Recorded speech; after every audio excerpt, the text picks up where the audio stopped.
ঠিক আছে।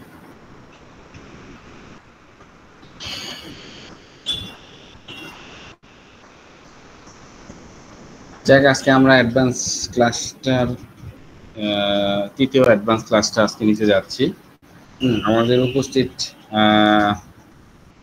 সংখ্যাটা আরেকটু বেশি হওয়া উচিত, কারণ উপস্থিত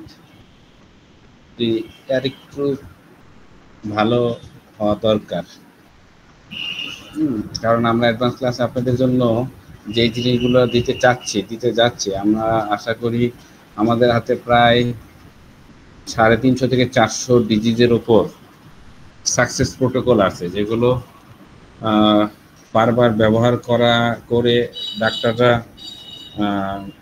উপকৃত হয়েছে।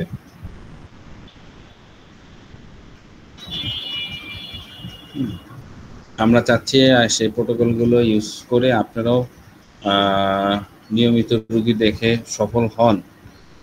এই জন্য আমরা আমাদের এই অ্যাডভান্স ক্লাসটাকে তুলে নিয়ে আসছি। পাশাপাশি আমাদের যে হিন্টসের যে উদ্দেশ্য, হিন্টসের মাধ্যমে আমরা নিয়মিত রোগী দেখব। আপনারা যদি নিজেরা তৈরি না হন, তাহলে আপনারা রোগী দেখবেন কিভাবে? হ্যাঁ, এই জন্য আপনাদের আসলে শুধু উপস্থিতি থাকলে হবে না, একটু পড়াশোনা করতে হবে। আপনাদেরকে এত কষ্ট করে আমরা পড়াই। আমরা এখানে দুইটা মানুষ, ডাক্তার জুনায়েদ ভাই এবং আমি, লাগাতার দিনরাত কি পরিশ্রম করতেছি। পরিশ্রম করে আপনাদের জন্য এই প্রেজেন্টেশন তৈরি করতেছি। আরও যেই বিষয়গুলো, যে জিনিসগুলো আপনারা অটোমেটিক মানে রেডিমেড পান, সেই জিনিসগুলো আসলে রেডিমেড কিন্তু নাই। এগুলোকে আমাদের তৈরি করতে প্রতিনিয়ত আমাদের শ্রম দিতে হচ্ছে, এবং পরিশ্রম দেওয়ার বিনিময়ে আমরা এই জিনিসগুলোকে আপনাদের সামনে তুলে ধরতেছি। এখন আপনারা পড়ালেখা করলেন না, শুধু হাজিরা দিলেন, এইগুলো করে আসলে মানে না আপনারা উপকৃত হবেন, না আমরা আপনাদের দ্বারা উপকৃত হব। ঠিক আছে, আমরা চাই এখানে আপনারা তৈরি হন, আপনাদের মাধ্যমে আরো 10টা মানুষ উপকৃত হোক। ঠিক আছে, যার জন্য একটু পড়ালেখা দরকার, একটু কাজ করা দরকার, নিয়মিত উপস্থিতি থাকা দরকার। হ্যাঁ, বেশি দৌড়াদৌড়ি করে তো লাভ নাই। হ্যাঁ, আপনি 10 জায়গায় না দৌড়ে একটা জায়গায় একটু শ্রম দেন, দেখেন আমি আপনাদের কি দেই, কি দিতে পারি। ঠিক আছে, ইন্ডিয়াতে এই ইলেকট্রোন্যাচুরোপ্যাথির উপর কয়েকশো গ্রুপ আছে। কয়েকশো গ্রুপ নিয়ে যদি আপনি কাজ করেন, তো আপনার মাথার মধ্যে মানে কোনো কিছু থাকবে না। আপনি মানে আইলাও হবেন না, যাইলাও হবেন না। ঠিক আছে, আপনার দ্বারা যে জিনিসটা আউটপুট হওয়া দরকার, সেই জিনিসটা আউটপুট হবে না। কিন্তু আপনি যদি একটা জায়গায় থাকেন, একটা বেজের মধ্যে আপনারা আগান, তাহলে একটা সময় যে আপনারা কিন্তু তৈরি হবেন। হ্যাঁ, আমরা এটা কিন্তু শুরুর দিকে আপনাদেরকে ওই ধরনের দৃষ্টিভঙ্গি থেকে আমরা শুরু করেছিলাম, কিন্তু আসলে আপনাদের মধ্যে কিছু লোকের মন মানসিকতার কারণে আমি ডিসঅ্যাপয়েন্টেড হই, এবং আমি দীর্ঘদিন প্রায় 1.5 থেকে 2 বছর আমি আপনাদের থেকে ডিটাচ হয়েছিলাম। তা আপনারা এখানে যারা উপস্থিত সবাই ব্যাপারগুলো জানেন। তা আমি চাই যে আপনারা মানে মূল্যায়ন করেন। এই যে আমরা পরিশ্রম দিচ্ছি, জুনায়েদ ভাই পরিশ্রম দিচ্ছে, আমি পরিশ্রম দিচ্ছি, কিংবা আপনাদের মধ্যে আরো 2-1 যারা পরিশ্রম দিচ্ছে, তাদেরকে একটু মূল্যায়ন করেন। ঠিক আছে, মূল্যায়ন করেন, এবং আপনি নিজেকে মূল্যায়ন করেন। হ্যাঁ, যেন আমরা এই সিস্টেমটাকে নিয়ে আগাইতে পারি। ঠিক আছে, কারণ আমি দীর্ঘদিন হোমিওপ্যাথি নিয়ে কাজ করছি। হোমিওপ্যাথিতে আমরা একটা জিনিস দেখছি যে হোমিওপ্যাথিতে ডাক্তাররা মানে এই ছুটাছুটি করতে করতে দেখা গেছে তারা বিশ্বাস করেন, আমি বাংলাদেশে প্রায় 5 থেকে 6 বছর অ্যাপ্লাইড মাইন্ড নিয়ে কাজ করছি। ঠিক আছে, অ্যাপ্লাইড মাইন্ড নিয়ে সারা বাংলাদেশে আমি কয়েক হাজার ডাক্তারদের প্রশিক্ষণ দিচ্ছি, কিন্তু হাতে গোনা খুব বেশি হলে আপনার একদম মানে এক্সপার্ট লেভেলের কোনো যদি ডাক্তার তৈরি হয়ে থাকে, সারা বাংলাদেশে 5 থেকে 10 জন লোক তৈরি হয়েছে। আর কিছু লোক তৈরি হয়েছে পার্সিয়াল, যে তারা জাস্ট এটাকে হালকার উপর মানে সারফেস লেভেল এটা ব্যবহার করতে পারে, বাট এটাকে ডিপ লেভেল নিয়ে কাজ করতে পারে না। এরকম ডাক্তারের সংখ্যা হাইস্ট সর্বোচ্চ 50 জন। ঠিক আছে, আর এরপরে মানে না তারা হোমিওপ্যাথি ভালো করে বোঝার চেষ্টা করছে, না অ্যাপ্লাইড মাইন্ড বোঝার চেষ্টা করছে। ঠিক আছে, এই হলো অবস্থা। তো আমাদের আসলে বাংলাদেশের আমরা অনেক বেশি দৌড়াদৌড়ি করি, অনেক ছুটাছুটি করি, কিন্তু লাস্ট পর্যন্ত আমরা আসলে কোনো কিছুকে ধরে রাখতে পারি না, কোনো কিছু অর্জন করতে পারি না। কিন্তু আমি চাই ইলেকট্রোন্যাচুরোপ্যাথিতে এই জিনিসটা না হোক। আপনারা শেখেন, আপনারা আগান, আপনাদের ফিউচারটা আপনারা নিজেরা তৈরি করেন। এই জন্য আপনাদের পড়ালেখা শুধু ক্লাসটা না, আপনারা একটু পড়ালেখা করেন। পড়ালেখা করলে আপনারা এখান এখান থেকে অনেক কিছু পাবেন। আমি আপনাদেরকে সব সুন্দরভাবে দেওয়ার চেষ্টা করতেছি, ঠিক আছে? আচ্ছা, তো সবাই কি উপস্থিত? আমাদের আরো মানে আরো কিছু ডেলিগেট হওয়া দরকার ছিল। জুনায়েদ ভাই, আমাদেরকে আরো কিছু ডেলিগেট হবে?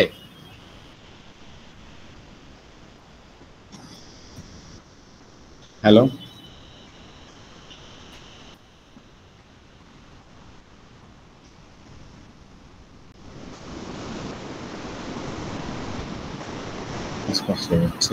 ঠিক আছে ইনশাআল্লাহ। ওকে, আমরা এর আগে দুইটা ক্লাস আমরা নিয়েছিলাম, একটা হচ্ছে অ্যাবসেস আর একটা হচ্ছে কার্বাইকেল, ঠিক আছে? হুম, তো অ্যাবসেস এবং কার্বানকেলের দুইটা ক্লাস আপনাদের কেমন লাগছে সেটার কোনো কমেন্ট আপনারা করেন না। আমাদের ছোট্ট একটা গ্রুপ, হ্যাঁ, 15 জন ডাক্তার নিয়ে আমরা একটা গ্রুপ করি। মানে খাবার খাইলে কিন্তু আপনাকে টয়লেটে যাইতে হবে। আপনি খাবার খাইতেছেন কিন্তু টয়লেটে যাইতেছেন না, তার মানে আপনার ডাইজেশন সিস্টেমটা নষ্ট, ডিস্টার্ব। বোঝা যাবে যে আপনার ভবিষ্যতে একটা রোগ হবে। হুম, তো খাবার খাওয়ার সাথে সাথে আপনাকে টয়লেট করতে হবে, মানে আপনাকে রেসপন্স করতে হবে, আপনাকে আউটপুট দিতে হবে। আপনি ইনপুট নিতেছেন, আউটপুট দিতেছেন না, তার মানে বোঝা যাচ্ছে আপনার শরীরের ডাইজেশন সিস্টেমটা ডিস্টার্ব। ঠিক সেরকম আমরা যে ক্লাস দিচ্ছি, ইনপুট দিচ্ছি, এর আউটপুটটা কি? আপনি কমেন্ট করবেন, আপনি গ্রুপের মধ্যে আপনার মতামত দিবেন, ভালো লাগা না লাগা এটা প্রকাশ করবেন। আপনারা এটা প্রকাশ করতে চান না, এটা কি আপনারা ভয়ে চান না, না আপনাদের শরম লজ্জার কারণে চান না, আমি বুঝি না, ঠিক আছে? আপনারা মানে কেন এই জিনিসটাকে অ্যাক্টিভিটিসটা কেন দেখান না? আবার দেখা যায় যে আপনারা অ্যাক্টিভিটিস দেখাচ্ছেন না, কিন্তু বিভিন্ন মানে ট্রেনিং গুলো ঠিকই নিচ্ছেন, ঠিক আছে? যার কারণে আপনারা অ্যাক্টিভিটিস গুলো দেখান, অ্যাক্টিভিটিস গুলো দেখাইলে আমাদের ভালো লাগবে। হ্যাঁ, এই জন্য আপনারা সবসময় অ্যাক্টিভিটিসটা দেখাবেন, আমাদের ক্লাসটা কেমন লাগলো, ক্লাসের মধ্যে কোন জিনিসটা ভালো লাগলো, কোন জিনিসটা ভালো লাগলো না, এই জিনিসগুলো আপনারা একটু দেখানোর চেষ্টা করবেন। তো আমরা এর আগে আপনাদেরকে অ্যাবসেস নিয়ে একটা ক্লাস দিছি এবং কার্বানকেল নিয়ে একটা ক্লাস দিছি। হ্যাঁ, তো আজকে যেটা দিচ্ছি সেটা হলো একনি। তো আমাদের ন্যাচুরোপ্যাথির একটা মজার ব্যাপার হচ্ছে যে ন্যাচুরোপ্যাথিতে আমাদের মেডিসিনগুলো হচ্ছে অর্গান বেস।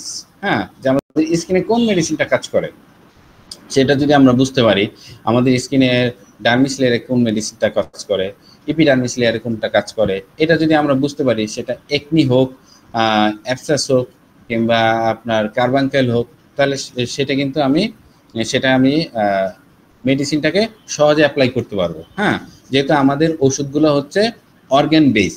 এখন আমি জানলাম যে আমার অর্গানে ধরেন স্কিনের উপর আমার মেডিসিন কাজ করে S3 কিংবা S5 কাজ করে।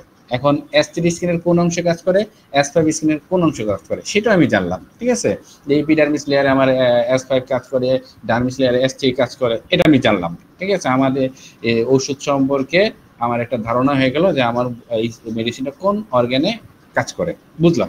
এখন ডিজিজটা আসলো, ডিজিজটা আমার অর্গানের কোন লেয়ারে তৈরি হয়েছে সেটা যদি আমি বুঝে ফেলতে পারি, মানে ডিজিজটার লেভেলটা যদি আমি বুঝে ফেলতে পারি, ডিজিজটার মানে কন্ডিশনগুলো যদি আমি ধরে ফেলতে পারি, তাহলে কি হবে, আমার মেডিসিন নির্বাচনটা করাটা একদম ইজি প্রসেস। এখানে মেডিসিনটা মানে নির্বাচন করাটা এতটাই সহজ, এতটাই সিম্পল। মানে এত সিম্পলি মেডিসিন প্রেসক্রিপশন করা কোনো প্যাথিতে সম্ভব না। যার কারণে আমাদেরকে একদিকে যেমন মেডিসিনের মানে এটা জানতে হবে মেডিসিনটা কোন অর্গানে কোন মেডিসিনটা কাজ করে। হ্যাঁ, মুড অফ অ্যাকশনটা জানতে হবে মেডিসিনের পাশাপাশি আমরা একটা ডিজিজকে খুব ভালো করে বুঝতে হবে।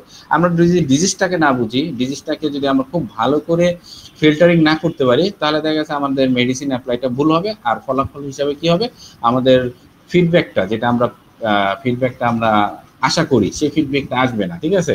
কারণ দেখেন, বেসিক্যালি যেটা আমরা দেখি আর কি, আমাদের মানে যারা আমাদের ফলোয়ার, যারা ডাক্তার, তারা আসলে চায় কি যে ভাই আমাকে এমন কিছু দেন যে মিরাক্কেল, মানে এর ওপর যেন কিছু না হয়, ঠিক আছে? মানে এমন কিছু দেবেন যে মনে করেন যে আলাদিনের চেরাগ, আমি একটা ঘষা মারলাম, ওইখান থেকে একটা দৈত্য বাইরে গেল, দৈত্যকে বললাম আমার ইচ্ছা যে আমাকে এটা দাও ওইটা দাও। হ্যাঁ, এরকম কিছু মানুষ আশা করে। আসলে পৃথিবীতে এরকম আলাদিনের চেরাগ বলে চিকিৎসা বিজ্ঞানে কিছু নাই, তো আপনাকে একটু পরিশ্রম করতে হবে, আপনাকে বুঝতে হবে। একদিকে আপনার মেডিসিনটাও যেমন বুঝতে হবে, আরেকদিকে আপনাকে ডিজিজটাও বুঝতে হবে, ঠিক আছে? তো এর জন্য কি করতে হবে, জাস্ট আপনাকে একটু মনোযোগ দিতে হবে, একটা স্থির মনোযোগ দেন, আপনার কিচ্ছু না, এখানে বেশি কিছু চাওয়া হয় নাই। এখন আপনি আমরা অনলাইনে ক্লাস নিচ্ছি, আপনি ঘরে থাকেন, অফিসে থাকেন, বাইরে থাকেন, যেখানে থাকেন না কেন সেখানে বসে আপনার ক্লাসটা শুনতে পাচ্ছেন। এক, দুই নাম্বার, আপনি যে কোনো কারণে আনফর্চুনেটলি আপনি কোনো একটা ঝামেলায় পড়ে গেলেন, আপনার ক্লাসটা শুনতে পারেন নাই, লাইভ শুনতে পারেন নাই, ডাজেন্ট ম্যাটার, আমরা আপনাকে ক্লাসটার টোটাল ভিডিওটা মানে আপনাকে আপলোড করে লিঙ্কটা দিয়ে দিচ্ছি। আপনি তখন অবসর সময়ে রাত্রে হোক, দুপুরে হোক, যখন আপনি ফ্রি আছেন ওই টাইমে আপনি ওই ভিডিওটা দেখে আপনার ক্লাসটাকে রিকভার করে নিলেন। কতটা ফ্যাসিলিটি নিয়ে আমরা এখন বাস করতেছি। তো আমরা চাচ্ছি আপনারা একটু সময় দেন, নিজেকে সময় দেন, আমাদের সময় দেন, গ্রুপটাকে সময় দেন, ঠিক আছে? তো আসেন আমরা একনি নিয়ে আলোচনা করি। আমি আগেই বলছি যে একনি, তারপরে অ্যাপসাস এবং কার্বাঙ্কেল, এগুলো প্রায় সেম জিনিস। হ্যাঁ, সেম জিনিস। সেটা হচ্ছে আমাদের যে স্কিনের এর ভিতরে যে আপনার যে গ্ল্যান্ডটা আছে, সেবাকাস গ্ল্যান্ড, এই গ্ল্যান্ডের ইনফ্লামেশন যখন হয় তখনই আমাদের এখানে এই অ্যাপসাস হয়, একনি হয়, কার্বাঙ্কেল হয়, এগুলো নিয়ে আমরা আলোচনা করছি, ঠিক আছে? তো একনিটা হচ্ছে একদম বেসিক লেভেলের, মানে আমাদের সর্বপ্রথম পড়া উচিত ছিল একনি, তারপরে অ্যাবসেস, তারপরে কার্বাঙ্কেল। কারণ কার্বাঙ্কেলটা হচ্ছে এই ইনফ্লামেশনের সবচেয়ে ক্রনিক স্টেজ কিংবা সবচেয়ে মানে ভাস্ট স্টেজ, যেখানে একসাথে অনেকগুলো ইনফ্লামেশন ডেভেলপ করে এবং সেখানে মানে একটা জটিল কন্ডিশন তৈরি করে, সেটাকে আমরা কার্বাঙ্কেল বলি। বাট যখন সিঙ্গেল পাস ফরমেশন করে, সিঙ্গেল ইনফ্লামেশন হয়, সেইখানে সেটাকে আমরা অ্যাবসেস বলি। আর এটা হচ্ছে ঠিক সেম অ্যাবসেসের, কিন্তু এটা আরেকটু সংক্ষিপ্ত জায়গা নিয়ে আপনার তৈরি হয়, যার কারণে ওইটার মানে মানে ওটার প্রকাশটা অত ব্যাপক হয় না।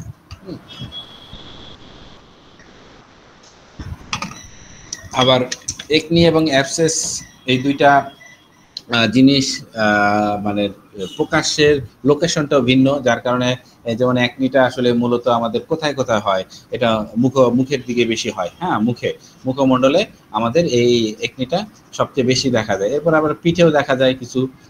হ্যাঁ, পিঠেও আমাদের এই একনিটা বেশি দেখা দেয়, কিন্তু আমাদের শরীরের সমস্ত জায়গায় কিন্তু এই একনিটা হয় না। সবচেয়ে বেশি হয় মুখে, তারপর হয় পিঠে, কাঁধে হয় কিছু, এবং আর বক্ষে হয় কিছু। যেখানে আমাদের এই যে সেবাকাস গ্ল্যান্ডের, মানে যেখান থেকে আমাদের তেল তৈরি হয় আমাদের বডিতে, হ্যাঁ, তেল সিক্রেশন হয়, সেই জায়গায় যে তেল গ্রন্থিগুলো যেখানে বেশি, সেখানে আমাদের বেশি একনি হয়। হ্যাঁ, তো এটা যদি এটা ডেফিনেশনটা আমরা একটু সহজভাবে বলি, single inflammation of the pilosebaceous unit. Pilosebaceous ইউনিটটা কি, আমরা এটা একটু বোঝার চেষ্টা করি। পাইলোসেবাকাস ইউনিট হচ্ছে স্কিনের একটা স্তর, যেখানে স্কিনের এই যে আমি ছবিটা দেখাচ্ছি আপনারা, এটাকে বলা হয় পাইলোসেবাকাস ইউনিট, ঠিক আছে? এই পাইলোসেবাকাস ইউনিটে কি থাকে, একটা সেবাকাস গ্ল্যান্ড থাকে, একটা মাসেলস থাকে, হ্যাঁ, যেটা পিলি মাসল বলা হয়, এরেটিওর পিলি মাসল বলা হয়। এখানে একটা হেয়ার শাফট থাকে, এবং এই হেয়ার শ্যাফট এবং এই গ্ল্যান্ড মিলে এখানে যদি কোনো কারণে এখানে এই যে গ্রন্থিটা আছে, এই সেবাকাস গ্ল্যান্ডের কারণে এখান থেকে যে সিক্রেশনটা আমাদের বডিতে আউট হয়, সেখানে যদি কোনো কারণে ব্লকেজ তৈরি হওয়ার কারণে এখানে যখন ইনফ্লামেশন তৈরি হয়, তখনই আমাদের এই পিম্পলটা হয়, ঠিক আছে? এটা একটা দীর্ঘস্থায়ী প্রদাহ, এটা দীর্ঘস্থায়ী প্রদাহ, যেটা পাইলোসেবাকাস ইউনিটে মানে প্রকাশ পায়, ঠিক আছে? আমরা যদি এটাকে সংক্ষিপ্ত বলতে পারি আর কি, যখন ত্বকের সেবাকাস গ্রন্থি থেকে অতিরিক্ত তেল, হ্যাঁ, যেটাকে আমরা বলি সেবাম, হ্যাঁ, এই সেবাকাস গ্ল্যান্ড থেকে যে তেলটা নিঃসরণ হয়, এটা বলা হয় সেবাম।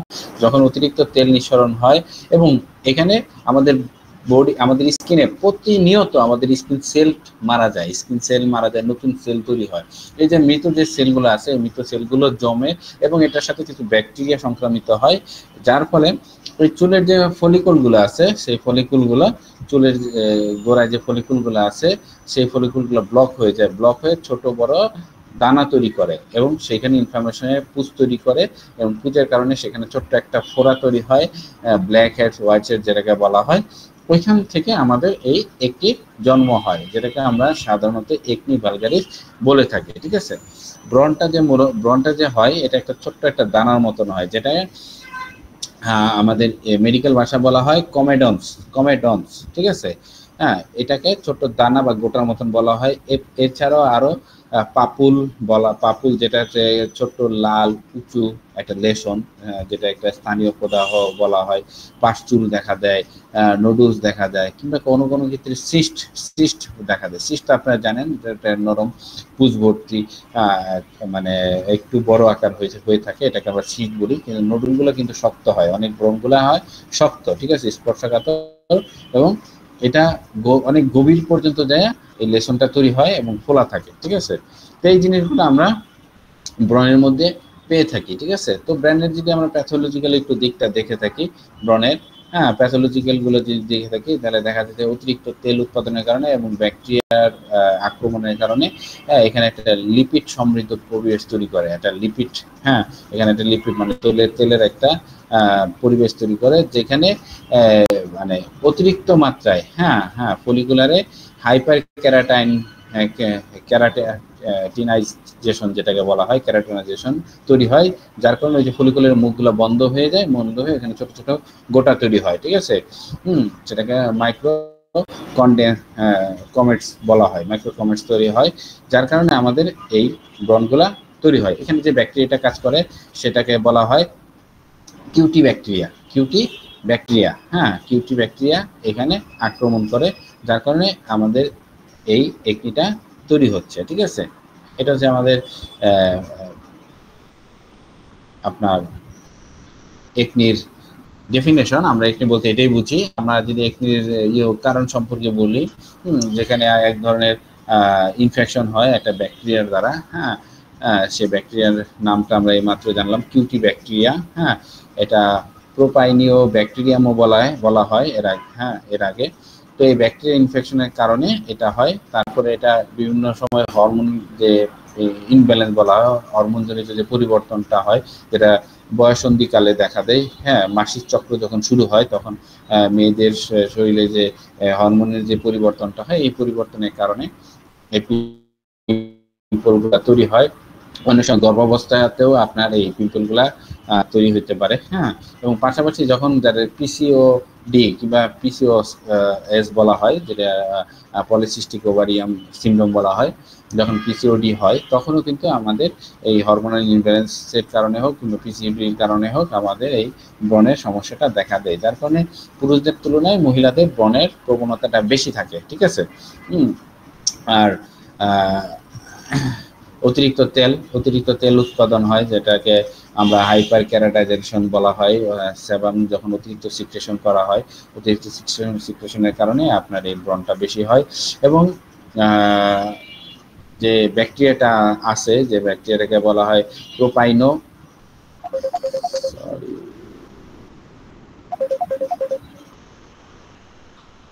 সরি আমার একটা কল চলে আসছিল। আচ্ছা, প্রোপাইনো ব্যাকটেরিয়াম নামক একটা ব্যাকটেরিয়া আছে, এটা সংক্রমণের কারণে আমাদের এই একনিটা হয়। এছাড়া ত্বকের অতিরিক্ত মাত্রায় মৃতকোষ যখন তৈরি হয়ে যায়, এই মৃতকোষ জমে যাওয়ার কারণে কিন্তু আমাদের এই ব্যাকটেরিয়াটা হয়। আর বিশেষ করে জেনেটিক্যাল কারণেও কিন্তু অনেক সময় আমাদের একনিটা হয়। হ্যাঁ, মানে জেনেটিক্যাল, হ্যাঁ, যে মায়েরও হয়েছে কিংবা তার দাদির ছিল, এরকম জেনেটিক্যাল কারণে অনেক সময় কিন্তু আপনার এই ব্রণ হওয়ার প্রবণতা দেখা দেয়। ঠিক আছে, এছাড়া আপনার যাদের ডায়াবেটিস আছে, হ্যাঁ, ইনসুলিন রেজিস্ট্যান্স আছে। ঠিক আছে, হ্যাঁ, ইনসুলিন রেজিস্ট্যান্স যখন বডিতে তৈরি হয়, তখনই কিন্তু আপনার ব্রণের প্রবণতা তৈরি হয়। ঠিক আছে, তারপর স্ট্রেসের কারণে, যারা অতিরিক্ত মানসিক স্ট্রেসে থাকে, স্ট্রেসের কারণে কিন্তু আপনার এই ব্রণটা হয়। হ্যাঁ,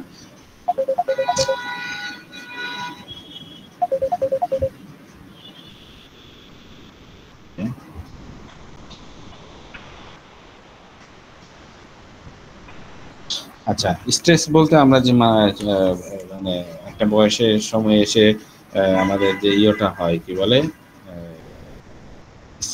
বসন্ত গেলে যে স্ট্রেসটা দেখা যায় কিংবা ঘুমের অভাব দেখা দেয়, তখনও কিন্তু আমাদের এই ব্রণটা দেখা যায়। আরেকটা জিনিস হয় যাদের প্রসাধনী ব্যবহার করে, বিভিন্ন ধরনের প্রসাধনী ব্যবহার করার কারণে দেখা যাচ্ছে তাদের কোনো একনি ছিল না, কিন্তু অতিরিক্ত প্রসাধনী, কেমিক্যালযুক্ত প্রসাধনীর কারণে, প্রসাধনী ব্যবহার করার কারণে এই একনিটা হয়ে থাকে।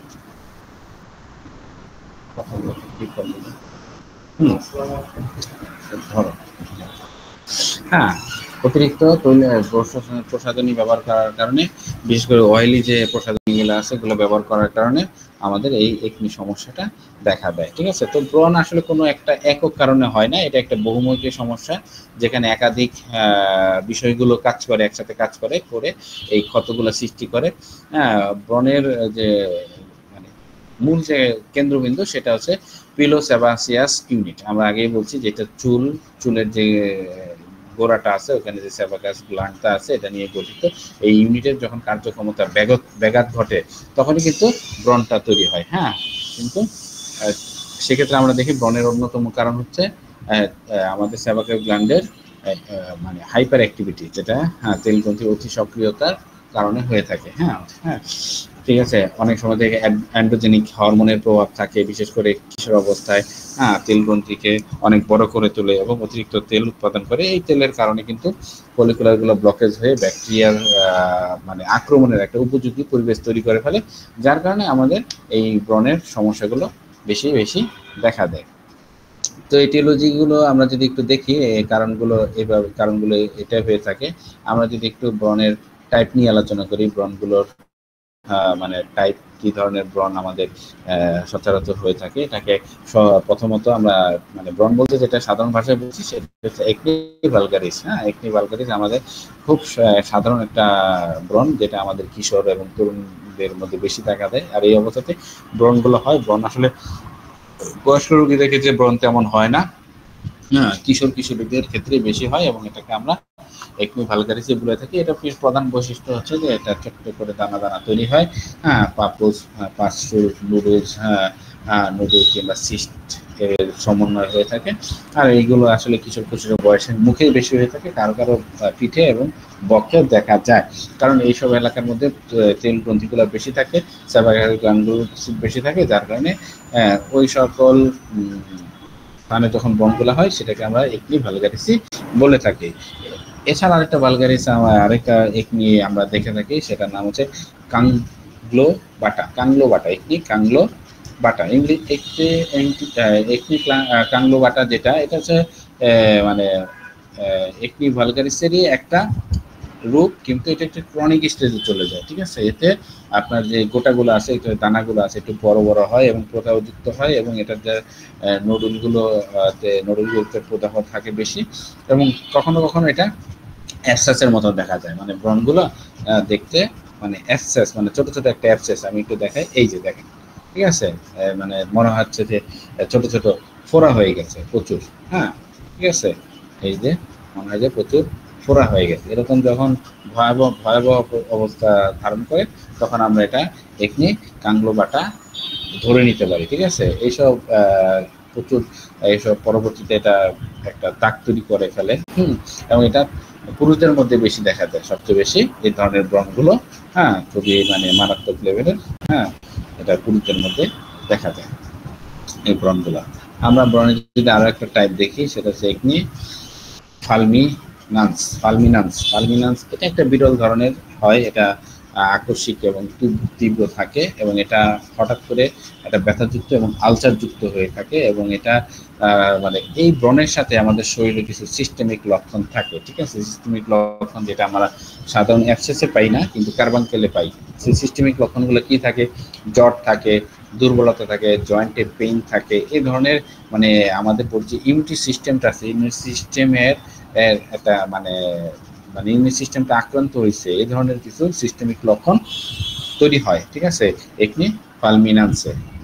তখন আমাদের এই ট্রিটমেন্টটাকে একটু ব্যতিক্রমভাবে করতে হয়। এরপর আরেকটা আছে একনি মেকানিকা বলতে আসলে যারা বিভিন্ন মানে যন্ত্রপাতি নিয়ে কাজ করে, যারা খেলোয়াড় কিংবা যারা হেলমেট পরে কিংবা টাইট কাপড় পরে, অতিরিক্ত মাস্ক ব্যবহার করে, ঠিক আছে, তাদের ক্ষেত্রে যে ব্রণগুলো হয় এটাকে বলা হয় একনি মেকানিকা। পরে আরেকটা আছে একনি রোসাসিয়া এটা হচ্ছে এটা একটু মানে একনি ভালগারিসের থেকে একটু আলাদা। এটা একটু দীর্ঘস্থায়ী প্রদাহ হয়, লালচে ভাব থাকে এবং একনি ভালগারিসের মতন পাপুস পাঁচচুলা সবকিছুই থাকে। সাধারণত এটা 30 বছরের বয়সে পরে হয়। এর মধ্যে গোটাটা থাকে না, মানে গোটা গোটা যেগুলো হয় এগুলো গোটা হয় না, গোটা গোটা তেমন থাকে না, ডাইরেক্ট মধ্যে মনে করেন সিস্টের মতন কিছু লালচে ভাব থাকে, হ্যাঁ একটা প্রদাহ থাকে। তো তখন আমরা এটাকে একনি ডিসোসিয়া বলবো আর কি, ঠিক আছে। তো মোটামুটি এই হচ্ছে আমাদের ব্রণগুলোর টাইপ।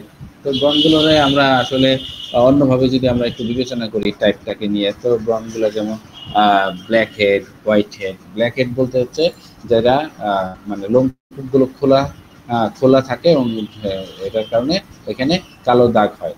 আর হোয়াইট হেডে লোমকূপগুলো বন্ধ থাকে এবং এখানে দানাটা জমে সাদা দানা তৈরি হয়, ঠিক আছে। পাপুস যেটা তৈরি হয় সেখানে লালচে ছোট ছোট ফোলা দানা থাকে। আর পুষ্চুর যেটাকে সেখানে পুষ তৈরি হয়, হ্যাঁ হ্যাঁ পুজের দানাটা থাকে, ঠিক আছে। আর সিস্ট যেটা সেটা একটু গভীর হয়, হ্যাঁ এবং এটা ব্যথাযুক্ত হয়, ফোড়ার মতন হয়, ঠিক আছে। এই আমরা একটু গ্রেড নিয়ে যদি আলোচনা করি, আমাদের গ্রেড আমাদের এই একনিতে কয়েকটা গ্রেড পাওয়া যায়। একটা নাম হচ্ছে গ্রেড 1, হ্যাঁ যেটা মাইল্ড একনি বলা হয়। এই ব্রণের প্রাথমিক অবস্থা থাকে এবং এটার তীব্রতা সবচেয়ে কম থাকে এবং এটা যে প্রদাহিত অবস্থাটা খুব কম থাকে, মানে অপ্রদাহিত জড়িত অবস্থা থাকে। এবং এখানে দেখা যায় আপনার মানে ব্ল্যাক হেডটা এবং হোয়াইট হেডটা বেশি দেখা যায়। এবং একটু লালচে ভাব থাকে, কাতরতা তেমন থাকে না, দাগ থাকে না, হ্যাঁ থাকলেও খুব কম থাকে। এরকম একটা কম প্রদাহজনিত অবস্থা যেটা হয় তখন এটাকে আমরা মাইল্ড একনি বলবো। কিন্তু মডারেট একনিতে যে একটু মানে পাশচুল একটু বেশি দেখা যায়, একটু পুসটুস থাকে, ত্বকটা লালচে ভাব হয়ে যায়, একটু জ্বালা জ্বালা করে, রোগীর একটু স্পর্শকাতরতা দেখা যায়, অস্থিরতা দেখা দেয়, ঠিক আছে। এবং ওইগুলো পরবর্তীতে একটা স্থায়ী দাগ তৈরি করে ফেলে, ঠিক আছে। মানে ব্রণটা পেকে গেলে, মানে ব্রণটা যদি পেকে এটা গালে দেওয়া হয় এরপর একটা দাগ তৈরি হয়, ঠিক আছে। হ্যাঁ এবং এটা এটা যদি দীর্ঘস্থায়ী হয় তাহলে এটা দীর্ঘস্থায়ী হওয়ার কারণে এই প্রদাহজনিত কারণে হাইপার পিগমেন্টেশন তৈরি হতে পারে, মানে ওখানে একটা স্থায়ী দাগ তৈরি হয়ে যায় আর কি, ঠিক আছে, হাইপার পিগমেন্টেশনের কারণে। হ্যাঁ তো এটা পরবর্তীতে বলবো যেটা আমার ব্রণের দাগ তৈরি হয়েছে। হ্যাঁ তো মডারেট ব্রণ যেগুলো সেগুলোতে এই দাগটা তৈরি হয়, ঠিক আছে, কিন্তু যেটা মাইল্ড ব্রণ সেখানে এই দাগগুলো তৈরি হয় না। আর যেটা মডারেট নিয়ে যেটাকে বলা হয় সেগুলাতে প্রদাহজনিত অবস্থাটা একটু ডিপে থাকে, এটা সংখ্যাটা বেশি হয়ে যায়, পাশচুল এবং এটার গভীরতা অনেক বেশি থাকে, ঠিক আছে। এটা মুখের পাশাপাশি এগুলো অনেকে বক্ষে, কাঁধে, পিঠে ছড়ায় যায় আর কি, শুধু মুখে হয় না। যাদের মুখের পাশাপাশি আপনার শরীরের অন্যান্য অংশে এই ব্রণগুলো দেখা যায় তাহলে বুঝবেন যে এটা হচ্ছে সিভিয়ার কন্ডিশনে আছে। এটা একটা তো তো ওই সকল কন্ডিশনে দেখা যাচ্ছে দাগের ঝুঁকি তো থাকেই, হ্যাঁ এবং ওইসবের কারণে তারা মানে এটা মানসিকভাবে একটা চাপ তৈরি করে যে মুখের মধ্যে একটা ব্রণ থাকলো মানসিক, হ্যাঁ তখন তাদের মনটা ভেঙে যায়, মুখের সৌন্দর্যটা নষ্ট হয়ে যায়, প্রায় মুখটা লাল ফোলা, এবং মানে একটা বিকট একটা অবস্থা দেখা দেয় এই কারণে। আর যেটা আমরা বলবো সিস্টিক একনি যেটা, হ্যাঁ নোডুলোসিস্টিক, যেটা একটু আরেকটু অ্যাডভান্স লেভেলে চলে যায়। এখানে দেখা গেছে অনেক প্রচন্ড পরিমাণে ব্যথাযুক্ত নোডুল সিস্ট দেখা দেয়, অ্যাক্সিসের মতো দেখা দেয়, ঠিক আছে। হ্যাঁ যেটা লেসনগুলো অনেক গভীর হয়, বড় হয়, হ্যাঁ ভিতরের টিস্যুগুলো ধ্বংস হইতে থাকে এবং যে দাগগুলো আছে সেই দাগগুলো স্থায়ীভাবে দাগ হয়ে যায়, গর্ত হয়ে যায়, একটা মুখটাকে একটা বিকৃত অবস্থায় নিয়ে যায়, ঠিক আছে। এগুলো হচ্ছে মানে অ্যাডভান্স একনি কন্ডিশনে এই এই এই অবস্থাটা আমরা পেয়ে থাকি, ঠিক আছে। এটা গুরুতর অবস্থা যেটাকে আমরা বলি সিভিয়ার, মানে যে এক্সট্রা সিভিয়ার একটা কন্ডিশন এটার মধ্যে চলে আসে, ঠিক আছে। এবার আসেন আমরা একটু সাইন সিমটম নিয়ে আলোচনা করি।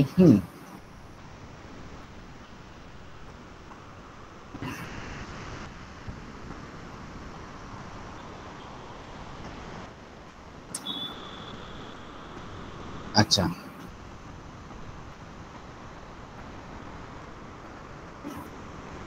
আচ্ছা এর কমেডন হলো আচ্ছা প্রথম লক্ষণ। কমেডন মানে একটা দানা, ঠিক আছে। এটাকে দুই ধরনের হয়, একটা হচ্ছে ওপেন ওপেন কমেডন যেটাকে আমরা ব্ল্যাক হেড বলি, আর যেটা ক্লোজ কমেডন সেটাকে আমরা হোয়াইট হেড বলি। হ্যাঁ, যেখানে ফলিকুলের মুখগুলো আপনার ওপেন থাকার কারণে সেখানে অক্সিজেনের উপস্থিতিতে অক্সাইডাইজেশন হয়ে ওইখানে এক ধরনের প্লাক তৈরি করে। এই প্লাক তৈরি করার কারণে ওইখানে যে ব্রনটা হয় এটা কালচে দাগ তৈরি হয়, এটাকে বলা হয় ব্ল্যাক হেডস। হ্যাঁ, কিন্তু যেটা ক্লোজ কমেডন, যে ক্লোজ কমেডনে আপনার অক্সিজেনের উপস্থিতিটা ওখানে তৈরি হয় না, যেহেতু এটা ক্লোজ।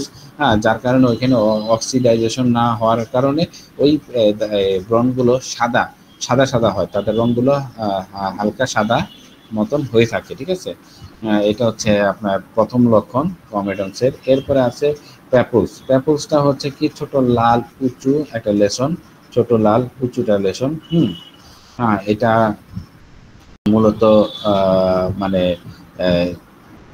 একটা কমেডন্সের মতোই, বাট এটা উঁচু লাল এবং লেশন হয়ে থাকে। এটা একটা স্থানীয় প্রদাহ তৈরি করে। আর পার্শ্বল যেটা, এটার মধ্যে পুষ তৈরি হয়। হ্যাঁ, পার্শ্বল যেটা, হ্যাঁ এটা পুষ তৈরি হয়, কিন্তু পাপুলসে কোনো পুষ তৈরি হয় না। ঠিক আছে, এটা মানে পুষ ছাড়া আর কি। হ্যাঁ, আর যেটা পার্শ্বল এটাতে পুষ তৈরি হয়।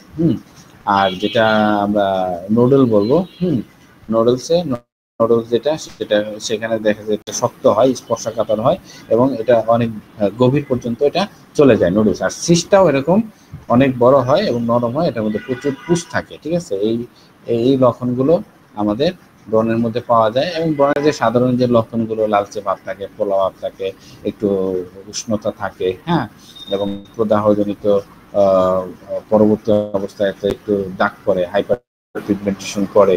হ্যাঁ, এই লক্ষণগুলো আমরা একনির মধ্যে পেয়ে থাকি। ওকে, ঠিক আছে। তো একনিতে আমরা যদি দেখি যে এই যে মানে যে কন্ডিশনটা, আমরা যদি এই কেন হচ্ছে, এখানে মৃত কোষগুলো এবং ব্যাকটেরিয়ার উপস্থিতিতে এখানে আপনার একটা ইনফ্লামেশন তৈরি হচ্ছে। তো ইনফ্লামেশন দূর করার জন্য আমাদের অ্যালোয়ান মেডিসিনটা চমৎকার কাজ করে। আমরা যদি অ্যালোয়ান মেডিসিনটাকে আরো অন্যান্য ওষুধের সাথে ব্যবহার করতে পারি, হ্যাঁ, তাহলে আমরা দেখা যাচ্ছে আমাদের এই ব্রনটাকে আমরা দ্রুত রিকভারি করতে পারবো। ঠিক আছে, তো আমরা ট্রিটমেন্টের ক্ষেত্রে আমরা অবশ্যই দেখব যে ট্রিটমেন্টের ক্ষেত্রে আমরা মানে ট্রিটমেন্টগুলোতে আমরা কি কি মেডিসিন অ্যাপ্লাই করব। তো এর মধ্যে যে কমপ্লিকেশনটা আমাদের ব্রণ হওয়ার পরে কি ধরনের কমপ্লিকেশনগুলো আমরা পেয়ে থাকি। ঠিক আছে, হ্যাঁ, প্রথম যে কমপ্লিকেশনটা সেটা হচ্ছে স্ক্যারিং বলতে কি মানে দাগ। হ্যাঁ, এটা মানে সবচেয়ে বেশি মানসিক টর্চারিং করে, যে ব্রণ হওয়ার পরে মুখের উপর এক ধরনের দাগ পড়ে যায়। ঠিক আছে, যদি গুরুতর কন্ডিশনে চলে যায় তাহলে দাগটার গভীরতা বেশি হয় এবং এটা স্থায়ী হয়ে যায়, এবং এটা পরবর্তীতে খুব সহজে এটা ভালো হইতে চায় না। ঠিক আছে, আর পরবর্তীতে দেখা যায় যে পোস্ট ইনফ্লামেটরি পিগমেন্টেশন হয়। পিগমেন্টেশন বলতে হলে আপনার অতিরিক্ত মাত্রায় মেলানিনটা তৈরি হওয়ার কারণে এখানে পিগমেন্টেশন তৈরি হয়। হ্যাঁ, যেটার কারণে ওইখানে কালচে দাগ পড়ে এবং এই দাগটা অনেকের ক্ষেত্রে খুব গাঢ় হয়ে যায়। ঠিক আছে, এটাকে বলে হাইপার পিগমেন্টেশন। কোনো কোনো ক্ষেত্রে দেখা যায় লেশনগুলো সরে যায় এবং ত্বকের রংটা হ্রাস পায়, মানে সেখানে কালো দাগ না হয়ে দাগটা একটু হালকা সাদাটে হয়ে যায়। ঠিক আছে, এটা উভয় অবস্থায় আপনার দীর্ঘস্থায়ী হয় এই পিগমেন্টেশনটা। তারপরে অনেক সময় দেখা যাচ্ছে দীর্ঘমেয়াদী স্কিনটা পরিবর্তন হয়ে যায়, স্কিনের ত্বকটা মোটা হয়ে যায়, অসম হয়ে যায়, গর্ত হয়ে যায়। ঠিক আছে, ফলিকুলগুলো প্রসারিত হয়ে যায়, সাবাগাল গ্ল্যান্ডগুলো অতিরিক্ত বড় হয়ে যায়। ঠিক আছে, এই সকল বিভিন্ন ধরনের লক্ষণগুলো দেখা যায়। আর বিশেষ করে মেন্টাল ডিপ্রেশনে যায়। হ্যাঁ, অনেকে ব্রণ থাকার কারণে তাদের ভিতরে একটু মেন্টালি ডিপ্রেশন কাজ করে, একটু টেনশন কাজ করে। হ্যাঁ, দেখা গেছে আত্মবিশ্বাস কমে যায়। এরকম নানান মানসিক যে সমস্যাগুলো আমাদের ব্রণের রোগীর ক্ষেত্রে তৈরি হয়। ওকে, আসেন ব্রণের ক্ষেত্রে আমরা কিভাবে ডায়াগনোসিস করবো। সাধারণত ব্রণের চিকিৎসার ক্ষেত্রে তেমন একটা ডায়াগনোসিসের প্রয়োজন হয় না, কারণ এটা একটা সিম্পল রোগ। এটা সাধারণ চিকিৎসা দিলেই ভালো হয়ে যায়। ক্ষেত্র বিশেষে আমাদের একটু ভাবতে হয় যে সেখানে যদি এটা ক্রনিক স্টেজে চলে যায় তাহলে আমাদের রোগীকে কিছু পরীক্ষা নিরীক্ষা দিতে হয়। তো পরীক্ষা নিরীক্ষা দিয়ে তাদের বডি অ্যালার্জিটিক লেভেলগুলো দেখতে হয়, ইনফ্লামেশন বা কন্ডিশনটা দেখতে হয়। সেখানে যদি আমরা কমপ্লিট ব্লাড কাউন্টটাকে দেখতে পারি সিবিসি দিয়ে, দেখা যাচ্ছে তার ইএসআরটা কতটুকু বাড়লো। ঠিক আছে, ইএসআরটা তার ঠিকঠাক আছে কিনা। যদি ইএসআরটা অনেক বেশি বেড়ে যায় তাহলে আমাদের মেডিসিনের অ্যাপ্লাইটা একটু বাড়াইতে হবে। কারো যদি হরমোনাল সমস্যা থাকে, হরমোনজনিত যদি সমস্যা থাকে, তাহলে আমাদেরকে আরও কিছু পরীক্ষা নিরীক্ষা দিতে হয়। হ্যাঁ, যেমন আপনার টিএসএইচ হরমোন, হ্যাঁ, এলএইচ, এফএসএইচ, এই এই পরীক্ষাগুলো এই জন্য দেওয়া হয় যে অনেক সময় হরমোনাল যদি ইনব্যালেন্স হয়, কারো যদি পিসিওডি হয়, হ্যাঁ, এই সকল ক্ষেত্রে আমাদের কিন্তু ব্রণগুলো সারাইতে সমস্যা হয়। এই সকল ক্ষেত্রে আমাদের কি করতে হবে, আগে ওই আপনার থাইরয়েডের চিকিৎসা করতে হবে, করে তারপরে হরমোনালজনিত সমস্যাগুলোকে ঠিক করার পরে আমাদের ব্রণটা এমনি এমনি ভালো হয়ে যাবে। কিছু ক্ষেত্রে অল্প কিছু মেডিসিন দিলে আপনার এটা ভালো হয়ে যাবে। লিপিড প্রোফাইলটা টেস্ট করতে হবে, যাদের শরীরের মধ্যে প্রচুর পরিমাণে লিপিড আছে, তেলের পরিমাণটা বেশি আছে, চর্বির পরিমাণটা বেশি আছে, তাদের ব্রণ হওয়ার সম্ভাবনা বেশি থাকে। সেখানে যদি আমরা লিপিড প্রোফাইলটা দেখি, তাহলে লিপিড তাদের বডির থেকে লিপিড কমানোর জন্য, কোলেস্টেরল কমানোর জন্য, টিজি কমানোর জন্য আমাদের আলাদা চিকিৎসা দিতে হবে। এছাড়া আমি আগেও বলছি, আমাদের একটা কজ হচ্ছে আপনার ডায়াবেটিস, ফাস্টিং ব্লাড সুগার কিংবা র্যান্ডম ব্লাড সুগার, এটা আপনার দিতে হবে। র্যান্ডম ব্লাড সুগার দিয়ে আপনি দেখতে হবে তাদের ডায়াবেটিসের কী অবস্থা। হ্যাঁ, ডায়াবেটিস যদি কোনো কারণে যদি তাদের ডায়াবেটিসের কোনো সমস্যা থাকে, ইনসুলিন রেজিস্ট্যান্সটা বোঝা যায়, ঠিক আছে, ওজিটিটি যেটাকে বলে ওরাল গ্লুকোজ টলারেন্স টেস্ট। হ্যাঁ, হ্যাঁ, মানে গ্লুকোজ খাওয়ার পরে 2 ঘন্টা পরে তার ডায়াবেটিস সুগার লেভেলটা কী অবস্থায় আসলে, এটা আমরা পরীক্ষা করে তার ইনসুলিন রেজিস্ট্যান্সটা আমরা বুঝে ফেলতে পারি। যদি ইনসুলিন রেজিস্ট্যান্স থাকে, তাকে ইনসুলিন রেজিস্ট্যান্সের চিকিৎসা দিতে হবে। তাহলে আমরা দেখবো যে আমাদের এই ব্রণের রোগীগুলোকে দ্রুত কিউর করতে পারবো। ঠিক আছে, এই হলো বিষয়। সার্জিক্যাল ভিউ, আসলে ব্রণের জন্য সার্জিক্যাল ভিউ তেমন একটা কিছু লাগে না। যদি ব্রণগুলো বেশি পুষযুক্ত হয়, সেক্ষেত্রে আমাদের হয়তো বা এটা ড্রেনেজ করে দেওয়া ভালো অনেক সময়। ঠিক আছে, তো এটার অপারেশনাল তেমন একটা কন্ডিশন আমরা মানে মনে করি না যে ওই ব্রণের কোনো অবস্থাতে আমাদের অপারেশন করা লাগতে পারে। ঠিক আছে, আমরা একটু চিকিৎসা নিয়ে কথা বলবো। এটা চিকিৎসাটা গুরুত্বপূর্ণ। আমরা যদি সঠিকভাবে চিকিৎসাটা দিতে পারি এবং রোগীকে যদি সঠিক পরামর্শ দিতে পারি, সঠিক পরামর্শ কি, যাদের ব্রণ হয়েছে তারা ওষুধ খাওয়ার পাশাপাশি তাদের মুখটা পরিষ্কার রাখবে, কেমিক্যালযুক্ত যে তেলগুলো আছে তেলগুলো ব্যবহার করা বন্ধ করবে। হ্যাঁ, তেলগুলো যদি তারা বন্ধ, কেমিক্যালযুক্ত সাবান ব্যবহার করা যদি বন্ধ করে, তারা যে ন্যাচারাল সাবান যেগুলো স্কিনে কোনো ক্ষতি করবে না, সেগুলো যদি ব্যবহার করে, নিয়মিত ফেস ওয়াশ করে, হ্যাঁ, এবং পর্যাপ্ত পরিমাণ পানি গ্রহণ করে, এবং সঠিক মাত্রায় যদি তারা ঘুমায় এবং স্ট্রেস ম্যানেজমেন্টটা যদি তাদের ঠিক হয়ে যায়, তাহলে ব্রণের সমস্যাটা খুব দ্রুতই কিউর হয়ে যাবে। পাশাপাশি আমরা ওষুধ দিতে পারি। হ্যাঁ, ওষুধটা যদি আমরা সঠিকভাবে দিতে পারি, তাহলে আমাদের রোগীগুলো সহজে ভালো হয়ে যাবে। তো এখানে আমরা প্রথমে কি দিব, প্রথমে আমরা তাকে ওষুধ দিব হচ্ছে C15। এটা একটা আমাদের প্রিভেনশন। ঠিক আছে, প্রিভেন্টিভ হিসাবে আমাদের C15 1000 পাওয়ারের 2টা ডোজ 15 দিন পর পর আমাদের এটা দিয়ে দিতে হবে। তাহলে কী হবে, তার বডির থেকে আপনার ডাইজেস্টিভ সিস্টেমটা ঠিক হয়ে যাবে, তার বডির মেটাবলিজমটা ঠিক হয়ে যাবে। তখন দেখা যাচ্ছে ব্রণের প্রবণতা তারা ধীরে ধীরে কমে যাবে। এর সাথে আমরা যে মেন প্রোটোকলটা দিব, এটা হলো S5Y। ঠিক আছে, ওয়াই কিসের উপর কাজ করে, ইনফ্লামেশনের উপর কাজ করে। আর S5 কোথায় কাজ করে, আমাদের ইপিডার্মিস লেয়ারে কাজ করে। আমরা যদি S5Y দুইটা দিয়ে থাকি, D5 দিয়ে থাকি, আর এর সাথে অল্টারনেট G4 দিয়ে থাকি, তাহলে আমাদের মনে হয় না ব্রণের একটা কেসও আমাদের ব্যর্থ হবে। ঠিক আছে, ব্রণের যত কেসই হোক না কেন, সব কেসগুলো আমরা এই দুইটা প্রোটোকল C15 1000 পাওয়ার 15 দিন পর দিয়ে দিবেন, এবং S5Y D5 এবং G4 D5 এই অল্টারনেট করে দিনে 3 বার করে 10 ফোঁটা করে আপনি দিয়ে দেন, আমার ব্রণের কেস ইনশাআল্লাহ কভার হয়ে যাবে। কিন্তু আমরা যদি এখন একটু ক্রনিক স্টেজে আছে, একটু বেশি চুলকাচ্ছে, হ্যাঁ, একটু ক্রনিক স্টেজে চলে গেছে, মানে আপনার এই ব্রণটা এপিডার্মিস লেয়ার থেকে ডার্মিস লেয়ারে চলে গেছে, তো ডার্মিস লেয়ারে তো আপনার S5 কাজ করবে না। তবে সেখানে আমাদের S3 দিতে হবে, S3 C1 A3 F1 D5 দিয়ে আপনার G4 এর সাথে অল্টারনেট করে দিতে হবে। এর সাথে আপনি কি করবেন, C15টাকে 1000 পরের 2টা ডোজ 15 দিন পর পর দিয়ে দেন। এর সাথে আপনি এক্সটার্নাল ইউজ হিসাবে A2C5 APP GE দিয়ে দেন। ঠিক আছে, এটা আপনি কিভাবে তৈরি করবেন, এটা আপনি মনে করেন গোলাপ জলের সাথে আপনি 80 ml গোলাপ জল নেবেন, তার মধ্যে 10 ml বেসডিন কি বলে গ্লিসারিন নেবেন। ঠিক আছে, হ্যাঁ, 10 ml গ্লিসারিন নেবেন। হ্যাঁ, আর যদি অ্যালোভেরা নিতে পারেন আরও 10 ml নিয়ে নেবেন। এর সাথে আপনি 10 ফোঁটা করে, হ্যাঁ, প্রত্যেকটা মেডিসিন আপনি 15 ফোঁটা করে দেন। হ্যাঁ, তাহলে আপনার মনে করেন যে 10 ফোঁটা করে দিলে 40 হয়ে যাবে, ঠিক আছে, আর 15 গুলো দিলে 60 হয়ে যাবে। তার মানে আমরা 30 ml যদি আমরা তৈরি করি, 30 ml যদি আমরা 60 ফোঁটা দেই, তাহলে আপনি 30 ml এর মধ্যে আপনি 25 ml নিয়ে নেন আপনার রোজ ওয়াটার, আর আপনার 5 ml নিয়ে নেন আপনার গ্লিসারিন, আর মেডিসিনটা বাকিটুকু মেডিসিন দিয়ে দেন। এটা আপনি 2বার করে 3বার করে ইউজ করতে বলেন, দেখবেন যে আপনার ব্রণগুলো খুব দ্রুত রিকভারি হয়ে গেছে, ঠিক আছে। এরপর আমাদের একটা স্পেশাল ফর্মুলা আছে, যেটা আপনি যদি দেখেন যে একটু ক্রনিক স্টেজে আছে, অনেক দিন ধরে ভুগতেছে, অনেক চিকিৎসা নিচ্ছে, কোনো কাজ হচ্ছে না, তাহলে আমাদের এই স্পেশাল ফর্মুলাটাকে অ্যাপ্লাই করবেন। সেখানে আপনি কি করবেন, C3 30 কিংবা 200, ঠিক আছে, এটাকে বলা হয় গোল্ডেন ফর্মুলা, ঠিক আছে, এটাকে আমাদের গোল্ডেন ফর্মুলা বলা হয়। যে C13 আপনি C3 আপনি 30 দিয়ে দেন, এবং C15টাকে 10,000 পরে 15 দিন পর পর দেন, আর C3 30 আপনি দিনে 2বার করে দেন, আর যদি C3 200 দেন তাহলে দিনে 1বার করে দেন। এর সাথে S2 C2 L1 A3 YE 200 আপনি দিনে 2 থেকে 3বার দিয়ে দেন, ঠিক আছে। দেখবেন ইনশাল্লাহ আপনার ব্রণের কেস একটা কেসও আপনি ফেল হবে না, ঠিক আছে।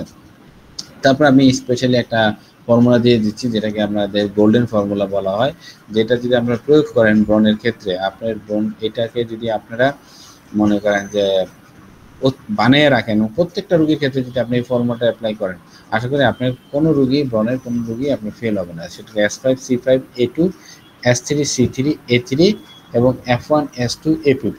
দেখেন এটার প্রথম যে 2টা মেডিসিন, এটা ডার্মিস লেয়ারকে ক্লিয়ার করবে, পরে যে 3টা মেডিসিন এটা প্রথম 3টা মেডিসিন আপনি ইপিডার্মিস লেয়ারকে ক্লিয়ার করবে, এরপরে 3টা যে মেডিসিন আছে ডার্মিস লেয়ারকে ক্লিয়ার করবে। এরপরে S2টা কাজ করবে আপনার সেবাকাস গ্ল্যান্ডের উপর, যেটা আপনার অতিরিক্ত তেল নিঃসরণ করতেছে, হ্যাঁ, যেটাকে নিঃসরণটা কমায় ফেলবে, নার্ভ সিস্টেমটা আপনি স্কিনের নার্ভ সিস্টেমকে ডেভেলপ করে, আর এপিপিটা পুরো স্কিনটাকে গ্লো করে দিবে, ঠিক আছে, এবং স্কিন প্রোটেক্টর হিসেবে কাজ করবে এপিপি।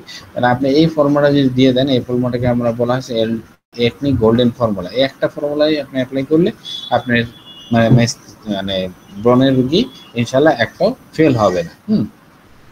তো এই ছিল আজকে আমাদের টোটাল মানে ট্রিটমেন্ট প্রোটোকল। হ্যাঁ, আশা করি একনি নিয়ে আপনারা আর কখনো আপনাদের কোথাও কোনো সমস্যা হবে না। আশা করি একনি আপনারা সফলভাবে রোগী দেখতে পারবেন। ঠিক আছে। এরপরে আপনার বডি পিউরিফায়ারটা ইউজ করতে পারেন, অ্যালার্জি যাদের বেশি, যাদের দেখেন বডিতে অ্যালার্জি লেভেল বেশি আছে, সেখানে বডি পিউরিফায়ারটা আপনারা ইউজ করতে পারেন। আর তেমন কিছু লাগবে না, খালি বডি পিউরিফায়ারটা মাথায় রাখেন তাহলে হবে। এখানে মেন মেডিসিনটা G4 কাজ করবে, বডি পিউরিফায়ারটা কাজ করবে, দুটা। হ্যাঁ, আর C15 অবশ্যই দিবেন, এটা প্রিভেন্টিভ হিসেবে কাজ করবে। এরপর আপনার গোল্ডেন ফর্মুলা, স্পেশাল ফর্মুলা, আপনার যেটা যদি চুলকানি বেশি থাকে তাহলে C2 S3 C1 A3 F1 D5 use করবেন। আর যদি অতিরিক্ত চুলকানি থাকে, অতিরিক্ত ক্রনিক কন্ডিশন হয়, তাহলে আপনি এটা C3 এবং S2 C2 L1 A3 Y 200 ব্যবহার করবেন, ঠিক আছে। আশা করি আপনাদের একনিক কেসগুলো আপনারা উত্তরোত্তর সফলতা অর্জন করতে পারবেন। জি হ্যাঁ, ওয়াদুদ স্যার, আপনি তো মনে হয় আজকে আমাকে একটা কেস দিয়েছিলেন ব্রণের। জি জি, আমি আসলে আজকে ক্লাস ভুলে গেছিলাম, বুঝছেন। আমি হঠাৎ করে চেম্বারে এসে দেখি ক্লাস চলতেছে, পরে ঢুকলাম, মাঝখান থেকে কথা বুঝি না, আমার মোবাইলের সাউন্ড কমে গেছে, ইত্যাদি ইত্যাদি সমস্যা। আচ্ছা, ঠিক আছে। আপনি আজকে আমাদের ব্রণ নিয়ে আলোচনা হয়েছে। এর আগে আমরা প্রথম শুরু করছিলাম অ্যাবসেস নিয়ে, এরপরে কার্বাঙ্কেল, আজকে আমরা ব্রণ। মোটামুটি 3টা ক্লাস আমাদের স্কিনের উপর খুব চমৎকার ক্লাস হয়েছে। আশা করি এই 3টা ক্লাসকে যদি আপনারা ক্লিনিক্যালি ইউজ করেন, প্র্যাকটিসে, ইনশাআল্লাহ আপনারা খুব দ্রুত সফলতা অর্জন করবেন। স্যার ইনশাআল্লাহ। S5 C5 A2 S3 C3 A3 F1 S1 APP 200, এটা কি সবগুলো মিলে মানে ইউজের জন্য, ইউজ করার জন্য? কিসের জন্য? হ্যাঁ, না, খাওয়ার জন্য। ইউজ তো একটাই, A2 C5 APP G, এটা D4 এ দিবেন। কতগুলো হইলো মেডিসিন? কতগুলো হইলো মানে কি? অনেক মেডিসিন হয়ে গেল না, একটা দুইটা তিনটা অনেক প্রোটোকল হয়ে গেল, 1 2 3 4 5। না, উনি তো সবগুলা দিতে বলে নাই, স্পেশাল কেস বলেই তো দিল। ক্লাসটা ফলো করলেই তো বুঝতে পারছেন কোন ক্ষেত্রে কোনটা দেওয়া হচ্ছে। ম্যাডাম বলেন, বিলকিস ম্যাডামের ডাউট কি বলেন? এতগুলা একটা এক মিনিট জন্য, এতগুলা এক মিনিট জন্য, এই যে এটা বলতেছি। মানে এতগুলা বলতে কোনটা, মানে একটা প্রোটোকলে এতগুলা মেডিসিন না এতগুলা ফর্মুলা কোনটা? এক একটা প্রোটোকলে এতগুলা মেডিসিন। আপনার সমস্যা কি এতগুলা মেডিসিন একসাথে যোগ করতে? কোন বলেন, আপনি একসাথে দুইটা হোমিওপ্যাথিক ওষুধ দেন না কোনো রোগীরে? দেওয়া হয়। পৃথিবীর কোন বইয়ের মধ্যে লেখা আছে যে হোমিওপ্যাথি একসাথে দুইটা ওষুধ দেওয়া যায়? বলেন কোন বইয়ে আছে যে হোমিওপ্যাথিক ওষুধ একসাথে দুইটা দেওয়া যায়? হোমিওপ্যাথি দেওয়া যায় না, কিন্তু আপনি ওটা দিছেন, কিন্তু এখানে আপনি দিছেন, অহরহ দিছেন। আর ন্যাচুরোপ্যাথিতে একসাথে 38টা মেডিসিন দেওয়া যায়, আর আপনি এখানে 3-4টা রে আবার ডাউট করতেছেন। এতদিনে আপনি আমার এই প্রশ্নটা করতেছেন না? না, কম দেওয়া হলে ভালো হয়, যে যতটুকু সম্ভব কম কম কম থাকলে ভালো হয়। গুরু মারা বিদ্যা শিক্ষা লাইছেন না? সব মিলে ঘটনা তো সবগুলো দেওয়া হয়েছে এখন। আচ্ছা পাপন ভাই, ওই যে গোল্ডেন ফর্মুলাটা যদি দেওয়া হয় তাহলে তো আমরা ওই মেইন প্রোটোকলটা প্রয়োজন নেই। না না, ওটা যদি আপনি মেইন প্রোটোকলটা আপনি একদম প্রাইমারি লেভেল ইউজ করবেন, কারণ গোল্ডেনটা আপনাকে দিয়ে দিলাম, গোল্ডেনটা আপনি ইউজ করেন, ঠিক আছে, সবগুলাই আপনি ইউজ করবেন। হ্যাঁ, মনে করেন C15টা তো অবশ্যই থাকবে, ইউজেরটা অবশ্যই থাকবে, আর গোল্ডেন ফর্মুলা এই তিনটা তো মূল। আর ব্লাডের সমস্যা থেকে বডি পিউরিফায়ার এক্সট্রা দিয়ে দিলাম সেক্ষেত্রে।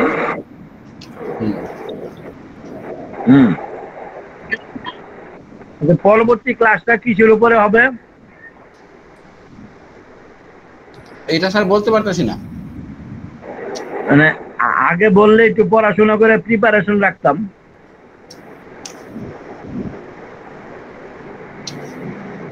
তাহলে জানাই দেওয়া হবে 2-1 মধ্যে। আচ্ছা ঠিক আছে, জানাই দিলে একটু পড়াশোনা করে রাখতাম, অন্য কিছু ঠিক আছে, বুঝতে সুবিধা হতো।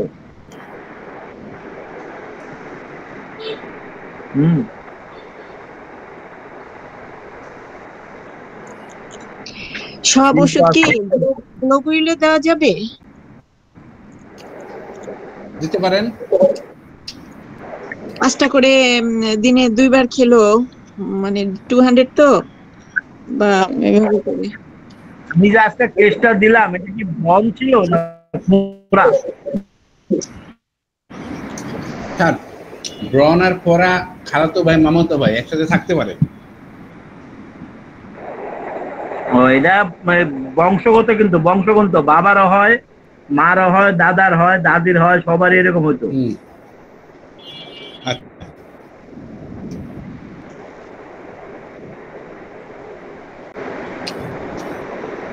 আপনি একটা ব্যান-1 দিয়ে দিন 10,000 বড় একটা শক্তি। আচ্ছা ব্যান-1 না, আচ্ছা ঠিক আছে, ঠিক আছে ইনশাআল্লাহ। তারপর ভাই ব্যান-1 আগে আমরা 10,000 পাওয়ার ওই মানে কত ফ্রিকোয়েন্টলি ইউজ করা যায়? 15 দিন একবার।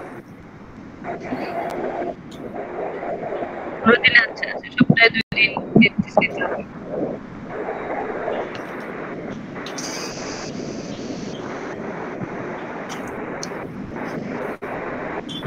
দিতে হবে। আচ্ছা, বেন-1 যদি আমরা প্রতিদিন খাওয়াই তাতে কি কোনো সমস্যা হবে? কত পাওয়ারের? ধরেন এই 200-এরই আমরা ধরেন ইয়েতে দিলাম, হাফ লিটার বোতলে দিয়ে দিলাম, 1 কর করে খাবে, 1 কর ওই বোতলে ধরেন হাফ লিটার পানির। 200 যদি দেন একটা বিষয়, আর যদি 10,000 পাওয়ার দেন আরেকটা বিষয়। দুইটা পাওয়ার তো এক না। না না না, পাওয়ার এক না, কিন্তু 200 দিয়ে দিলাম, ধরেন প্রতিদিন 1 কক করে খাবে, খাবে, তাতে তো সমস্যা নাই না না। কিন্তু 10,000 দিতে হলেই তো তখন ওইটা 15 দিনে একবার বা মাসে একবার এরকম দিতে হবে তো। জি স্যার।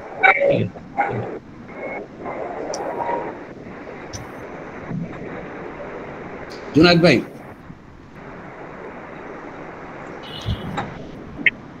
বাকি কাজটা আপনারা আলোচনা করেন। আচ্ছা, আপনাদের আজকে ক্লাসটা কেমন লাগছে? চমৎকার চমৎকার লাগছে, মাশাআল্লাহ খুব ভালো লেগেছে। খুব ভালো লাগছে। লাস্টের ক্লাস গত ক্লাস দুটো আমি করছি কিনা আমার মনে নাই, মনে হয় করি নাই, কিন্তু আজকের ক্লাস খুবই চমৎকার, খুবই আচ্ছা, গত দুইটা ক্লাসের ভিডিওটা দেওয়া আছে, হ্যাঁ আপনারা একটু কষ্ট করে দেখে নেবেন। একটা জিনিস, আরেকটা জিনিস হচ্ছিল যে আজকেও একটু আমি অবাক হয়েছি একটা জিনিসের, সরি ফর মানে মাই অ্যাস্ট্রোনেট, বিকজ অফ যে হোমিও ওষুধ এবং ইলেকট্রো ন্যাচুরোপ্যাথি ওষুধটা ডিফারেন্ট, সেটা আপনাদের গত ক্লাসে আমি বুঝাইছি এবং আপনাদেরকে দেখাইছি যে হচ্ছিল দেখেন হোমিও ওষুধগুলা কিভাবে তৈরি হয় এবং ইলেকট্রো হোমিওপ্যাথি ওষুধগুলা কিভাবে তৈরি হয়। হ্যাঁ, ইলেকট্রো হোমিওপ্যাথি ওষুধটা কিন্তু মাদার টিনচার বলা হয় না, বলা হয় স্পাইজেরিক। এবং এই স্পাইজেরিকটা তৈরি করতে গেলে কি কি ফর্মুলা এবং ফরমেশন, কি কি এরিয়া দিয়ে যাইতে হয় এবং ওইটার গুণগত মান এবং ইলেকট্রো হোমিওপ্যাথির গুণগত মান ভিন্ন থাকে। ওষুধের কার্যপ্রক্রিয়া প্রণালীটাই ভিন্ন থাকে, ভিন্ন। তো সেই জায়গায় যদি আপনারা হোমিওপ্যাথি ওষুধের সাথে ইলেকট্রো ন্যাচুরোপ্যাথি ওষুধের তুলনা করতে যান, তাহলে একটু মানে সায়েন্স নিয়ে একটু আর একটু ঘাটাঘাটি হয়তো বা আপনাদের করা উচিত আমি মনে করি। প্রথমত কারণ হইতেছে যে আমার স্পাইজেরিক যেটা স্পাইজেরিক সেটাকে আরো সিস্টেমেটিক করে এখানে তিনটা মূল বিষয় একত্র করা হয়, আর হোমিওপ্যাথি হচ্ছিল জাস্ট একটা জিনিসটাই দিয়েই হোমিওপ্যাথি তৈরি করা হয় তার একটা ফর্মুলাতে। আর ইলেকট্রো হোমিওপ্যাথি বলেন বা ইলেকট্রো ন্যাচুরোপ্যাথি বলেন, এর প্রসেসটা টোটালি ভিন্ন। হ্যাঁ, যার কারণে একে মাদার টিচার বলা হয় না, বলা হয় স্পাইজেরিক। তো এই জায়গাগুলো আপনাদের খেয়াল রাখতে হবে। হ্যাঁ, আর ক্লাসগুলো একটু মনোযোগ দিয়ে করেন। এইখানে দেখেন ক্রনিক, অ্যাকুইট, বিভিন্ন স্টেপে সময় বিভিন্ন ওষুধ প্রয়োগ করা হয়েছে। আপনি হোমিওতে যেরকম সিঙ্গেল মেডিসিন ব্যবহার মানে করছেন, হ্যাঁ, বাট আদতেও সিঙ্গেল মেডিসিন এখন আর ব্যবহার কেউ করে না, খুব কম। বাট ওটা আলাদা সাবজেক্ট। আমরা ইলেকট্রো ন্যাচুরোপ্যাথি নিয়ে কথা বলতেছি, ইলেকট্রো ন্যাচুরোপ্যাথি পড়াশোনা করতেছি। এইখানে দুই পদ্ধতিতে আপনি কাজ করতে পারবেন। হ্যাঁ, হোমিওতে আপনার আয়ুষের অনুমোদিত ওষুধ আছে ৩,৫০০-এর উপরে ভারতে, বাংলাদেশে ৫০০-এর উপরে ওষুধ আছে। হ্যাঁ, কিন্তু ইলেকট্রো ন্যাচুরোপ্যাথিতে আপনার ওষুধ আছে হচ্ছিল ৩৮টা মাত্র। এটারে আরো কম্বিনেশন করে আরো ২২টা ওষুধ তৈরি করা হয়েছে। তো এই জায়গাগুলো আপনারা দেখবেন। থার্ডলি হলো যে হচ্ছিল যে এই জায়গার ওষুধগুলো কম্বিনেশন ওষুধ, এবং এই কম্বিনেশনগুলোর আরো কম্বিনেশন করা সম্ভব, যা হোমিওপ্যাথিতে পটেন্সিতে করতে গেলে সেই ওষুধের গুণাগুণগুলো নষ্ট হয়ে যায়। বাট ইলেকট্রো হোমিওপ্যাথির এই ওষুধের কোনো গুণাগুণ নষ্ট হয়ে যায় না। যারা আমাদের সাথে দীর্ঘ পথ চলতেছেন, হ্যাঁ, তারা তো কম বেশি আগে তো আপনারা মানে কি বলে কম্বিনেশনই ব্যবহার করছেন, আপনারা তো সিঙ্গেল রেমেডি ব্যবহার করেন নাই। বাট সিঙ্গেল রেমেডির ব্যবহার কিছু কিছু জিনিস আমরা আপনাদেরকে দেখাইছি, যেমন অর্গান বেজে মানে হচ্ছিল যে যেমন ধরেন হচ্ছিল P1 P2 আলাদা আলাদা ব্যবহার করা, A1 এর আলাদা আলাদা ব্যবহার করা, হ্যাঁ, ইলেকট্রিসিটির আলাদা ব্যবহার করা। But after 3 to 3.5 years later আপনারা যদি হচ্ছিল যে মানে আকাশ থেকে পড়েন যে এতগুলা প্রোটোকল, বাট এর আগেও আপনারা 14টা প্রোটোকল দিয়ে ওষুধ বানাইছেন এবং 14টা প্রোটোকল আকাশ থেকে পড়ি নাই, মানে একটু কম হলে ভালো হয়, এটা বলতে চাইছি। আকাশ থেকে পড়ি নাই, কিন্তু আসলে বিষয়টাতে ওরকমই লাগছে। হ্যাঁ, আমার কাছে লাগছে আর কি। অ্যাকচুয়ালি আমি আমার এক্সপ্রেশনটা মানে শেয়ার করতেছি আপনাদের সাথে।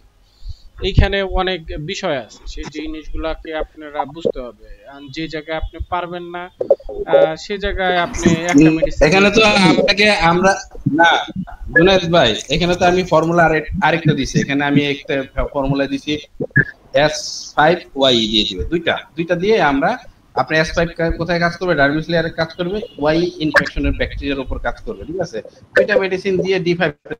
এখন এই দুইটা মেডিসিন দিয়ে যদি আপনি ফেল হন, আপনি যাবেন কোথায় বলেন? আপনি একটা দিয়ে আপনি রোগী ভালো করতে চান, করে দেখেন না। ওষুধ তো মাত্র 38টা। আপনি যদি স্কিনের উপর অ্যাপ্লাই করতে চান, আপনি কি S12 দিয়ে কি আপনি স্কিনের রোগী ভালো করবেন? পারবেন না।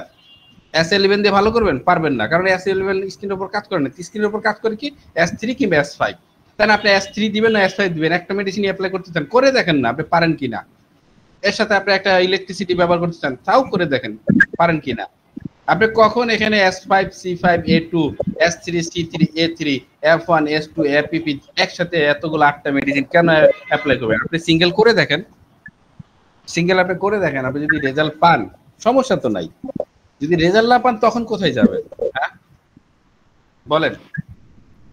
হ্যাঁ আপনি যদি অ্যাডভান্স ক্লাসে এটা না চান, আমি সিঙ্গেল প্রেসক্রিপশন শিখাই দিব, আপনাদেরকে ধরাই দিব। আপনি রোগী ভালো করার দায়িত্ব আপনাদের, রোগী ভালো না হোক এটার দায়িত্ব আমার না, ঠিক আছে? যেটা বেস্ট সেটাই দিবেন। রোগী যেটা গোল্লায় যাক এটা আমার তো দেখার বিষয় না। আপনার রোগী যদি ভালো না হয় তখন তো কবেন যে ইলেকট্রোনেফ্রোপ্যাথি ভালো না, কাজ করে নাই কা। হ্যাঁ বলেন। আমি আপনাকে এখানে কয় ধরনের প্রোটোকল দিছি মেইন প্রোটোকল দিছি, ক্রনিক একনিতে দিছি, স্পেশাল ফর্মুলা দিছি, আবার একনি গোল্ড ফর্মুলা দিছি। এখানে আপনাকে 4 থেকে 5টা প্যাকেজ দিছি। আপনি যে প্যাকেজ ভালো লাগে সেই প্যাকেজ অ্যাপ্লাই করবেন, সমস্যা নাই কা, ঠিক আছে? কিন্তু ওই যে কিছু মানুষের দ্বারা প্রভাবিত হয়ে সিঙ্গেল করবে। আরে সিঙ্গেল যারা করে এরা 2-4টা রোগী আগে ভালো করে দেখাক না যে সিঙ্গেল পেশেন্ট করে ভালো করছি। ন্যাচুরোপ্যাথির জন্মই হয়েছে কমপ্লেক্স রেমেডি নিয়ে কাজ করতে। এখন আপনি বলবেন আমাদের প্রত্যেকটা মেডিসিনই তো কমপ্লেক্স, প্রত্যেকটা মেডিসিনের মধ্যে তো 4টা-5টা ভেষজ, 8টা-10টা ভেষজ দেওয়া আছে, ঠিক আছে? আপনি ধরেন একটা একনি আপনার ইপিডার্মিস লেয়ার আপনার হইলো, আপনি S5 দিয়ে কভার করেন, কিন্তু আপনি একনিটা যদি আপনি ইপিডার্মিস লেয়ার এবং ডার্মিস লেয়ার 2টা লেয়ারে চলে যায়, তাহলে আপনি শুধু S5 দিয়ে কাজ করতে পারবেন? আপনি তো S3 সাথে দিতেই হবে, দেন দিতে তো হবে 2টাই। সেখানে যদি আপনার ব্যাকটেরিয়া ইনফেকশন হয়, আপনার VAR1Y 2টা দিতে হবে। আপনি VAR1Y দিয়ে কি আপনি পারবেন? আপনি এখানে যদি পুশ ফরমেশন হয়, আপনি কি S5 দিয়ে পুশ ফরমেশন রিকভারি করতে পারবেন? বলেন। S3 দিয়ে পুশ ফরমেশন রিকভারি করতে পারবেন? জি দিতে হবে। তাহলে প্রয়োজনে আমাদের বডিতে যেমন একটা রোগ বিভিন্ন কারণে হয়, সেখানে আপনাকে ওষুধও বিভিন্ন কারণে দিতে হবে। হ্যাঁ, এই যে স্যার একটু আগে বললো যে এই ব্রণটা বংশগত। আপনি বংশগত যদি ব্রণ হয়, এখানে আমি ভ্যান-1 তো লেখিই নাই, তা ভ্যান-1 না দিলে ওই বংশগত ডিজিজটা কিভাবে রিকভারি হবে বলেন? কিভাবে রিকভারি হবে? তাহলে এখানে আমার এই ফর্মুলার বাইরেও আপনাকে ভ্যান-1টা ইউজ করতে হবে। আমার এখানে ভ্যান-1 নাই, কোথাও নাই, এখানে কোনো ফর্মুলার মধ্যে ভ্যান-1 নাই।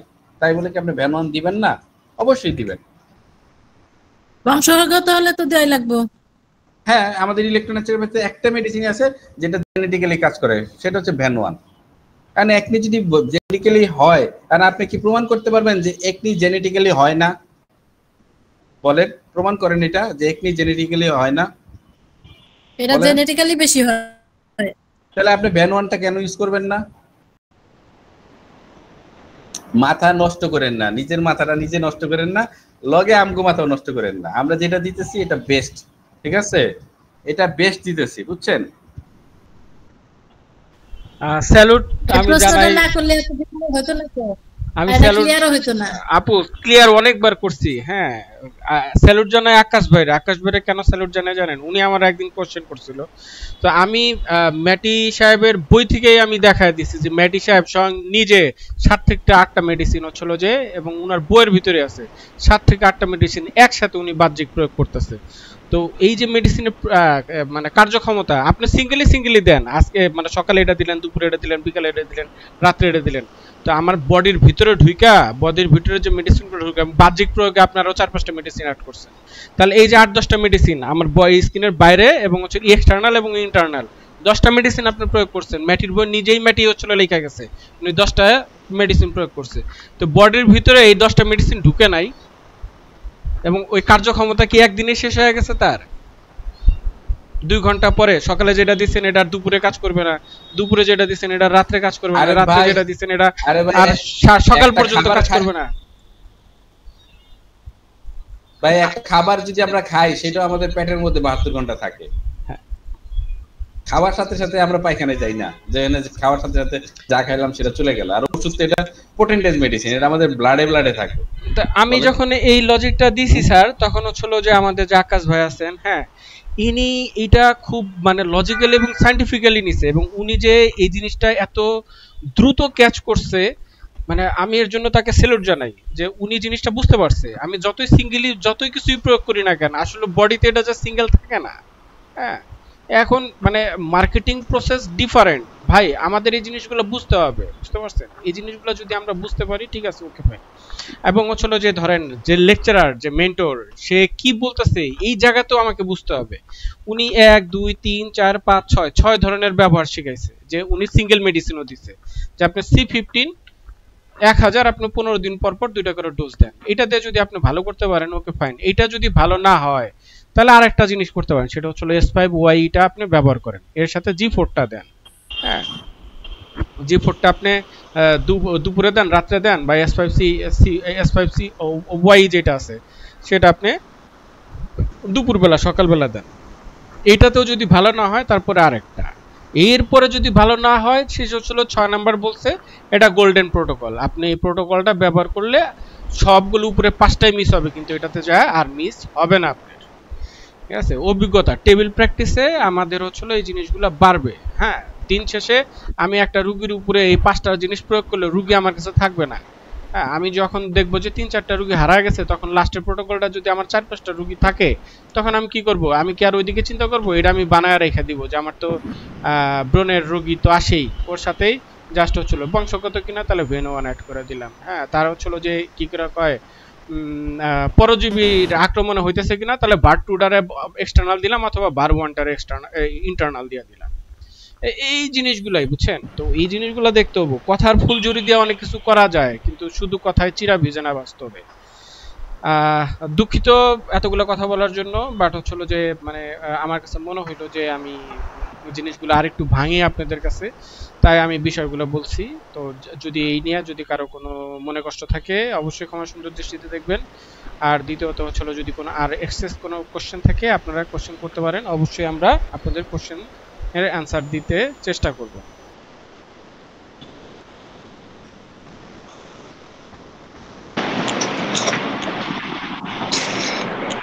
S5C5 এই যে প্রোটোকলটা, এখানে 8টা মেডিসিন আছে। তো এই 8টা মেডিসিন আমরা 5 আনা 40 ফোঁটা মিশিয়ে এখান থেকে 2 ফোঁটা নিয়ে যদি গ্লোবুলার বানিয়ে রোগীকে প্রতিদিন 2বার করে খেতে দেই, তাহলে কি হবে? 5-5টা করে বড়ি ওইভাবে 5 আনা 40 ফোঁটা বানিয়ে রেখে দেই। হ্যাঁ, হবে হবে হবে। 6 নাম্বারটার কথা বলতেছেন? লাস্টটা এখানে 9টা ওষুধ আছে। হ্যাঁ, 9টা ওষুধ আছে, 200তে আছে। আপনি ইচ্ছা করলে হলো 1 গ্রাম গ্লোবুলস বা 2 গ্রাম গ্লোবুলসে প্রত্যেকটার একটা করে ফোঁটা দিলেও হবে। ও আচ্ছা আচ্ছা, না ওইটা বানানো ওই 45 ফোঁটা বানানো থাকলে এর পরবর্তী রোগী আসলে ওইটা 2 ফোঁটা বা 3 ফোঁটা ঢেলে দিয়ে দিলাম। এক্স্যাক্টলি, আপনি দিতেই পারেন। হ্যাঁ, 5 নং হবে ম্যাডাম। হাই ডাইলুশনে আপনার ফোঁটাটা কোনো বিষয় না। আপনার হাই ডাইলুশনে আপনার 5 ফোঁটা দিলেও যেই বিষয়টা, 10 ফোঁটা দিলেও একই বিষয়টা, ঠিক আছে? হ্যাঁ, আমাদের লোয়ার ডাইলুশনে এটা ভাবতে হয়, কারণ ওইটার মধ্যে নিউট্রিশন থাকে, যার কারণে এখানে D4 বানাইলে একভাবে কাজ করবে, D5 এ বানাইলে আরেকভাবে কাজ করবে, D6 বানাইলে আরেকভাবে কাজ করবে, ঠিক আছে? কিন্তু হাই ডাইলুশনে আপনার কম বেশি ফোঁটা হলে কোনো সমস্যা নেই। আচ্ছা, থ্যাংক ইউ।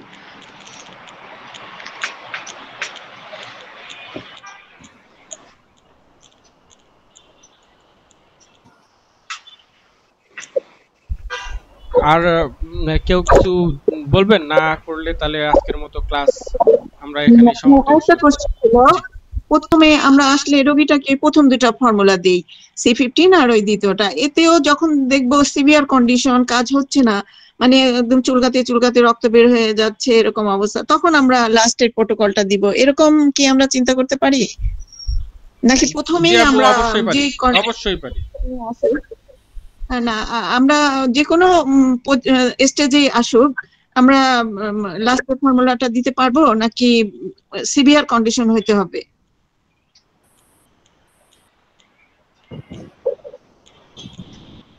না ম্যাডাম, লাস্টের কন্ডিশন মেডিসিন অ্যাপ্লাইটা আপনার প্রথমে করার দরকার নেই। তো আপনি যদি দেখেন রোগীটা ইনিশিয়াল স্টেজে আসছে, আপনি প্রথম 2টা ফর্মুলাই দেন, এনাফ, আর লাগবে না।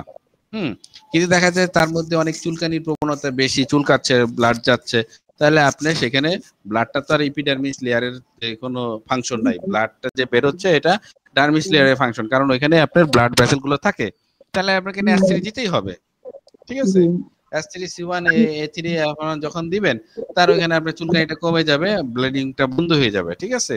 আর এটার সাথে ইউজ করার জন্য আপনি A235 APPG দিয়ে দেন। আর লাস্টের যে দুইটা ফর্মুলা, এটা হচ্ছে 5 নাম্বার ফর্মুলা, এটা 6 নাম্বার ফর্মুলা। উপরের ফর্মুলা যদি ফেল করেন আপনি 5 নাম্বার ফর্মুলা দিয়ে শুরু করবেন, আর 6 নাম্বার ফর্মুলা স্পেশাল ভাবে দিবেন যাদের স্পেশালি আপনার ব্রনটা অনেক দিন ধরে ভুগতেছে, অনেক জায়গায় কোনো রেজাল্ট পাচ্ছে না। তার কথাগুলো শোনা যাচ্ছে না, একটু জোরে। আরে আমি তো চিল্লা বলতেছি। হ্যাঁ শোনা যাচ্ছে এখন। ঠিক আছে, তো 6 নাম্বারটা একদম ফাইনাল, এটা শেষ হাতিয়ার। যার যখন যুদ্ধ করে আর কিছু পাচ্ছেন না তখন কামান ব্যবহার করবেন, আগে তো কামান ব্যবহার করার দরকার নাই। যখন রক্ত বের হবে, চুলকাচ্ছে রক্ত বের হবে, তখন হলো এই যে মাঝখানে S3C1 A3 F1 এটা দিব, আর ইউজের জন্য এটা দিব A2। আপনি বলেন এই ফর্মুলাটা কেন দিবেন যদি রক্ত বের হয়, বলেন। এটা যে ডার্মিস লেয়ারে হইছে, এইজন্য। ডার্মিস লেয়ারে কি হইছে? রক্ত বের হচ্ছে কি এর জন্য? ডার্মিস লেয়ারে ব্রনটা চলে গেছে, এইজন্যই তো রক্ত বের হচ্ছে। আচ্ছা, যাই হোক, এটা নিয়ে আপনার আরো আলোচনা আমরা ভবিষ্যতে করব।